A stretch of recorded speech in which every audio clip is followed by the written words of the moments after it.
আল্লাহ তাআলা বিপদ আপদ দিয়েছেন বিভিন্ন কারণে। এক নম্বর কারণ হচ্ছে আপনাকে ঈমান পরীক্ষা করবেন আল্লাহ তাআলা। ওয়ালা নাবলুয়ান্নাকুম বিশাইইম মিনাল খাউফি ওয়াল জু'i ওয়া নাকসিম মিনাল আমওয়ালি ওয়াল আনফুসি ওয়াত তামারাত ওয়া বাশশিরিস সাবিরিন। আপনার সম্পদ নিয়ে যাবে, সন্তান নিয়ে যাবে, আপনার কষ্ট, আপনাকে বালা মুসিবত দিয়ে ভর্তি করে দিবে, কিন্তু আপনাকে আল্লাহ চাচ্ছেন পরীক্ষা করে খাঁটি করে নিতে। এই জন্য দেখবেন কাফেরের কিছু হয় না।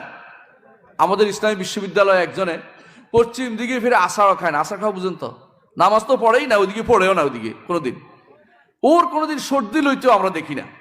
তো আমরা বলতাম যে এই লোকটার কোনো সর্দি হয় না, আর আমাদের অনেকেরই ঠান্ডা লাগে, জ্বর উঠে, এই লোকের কোনোদিন কিছু খারাপ দেখি না, তার সবসময় কাল ভালো থাকে, ঘটনা কি?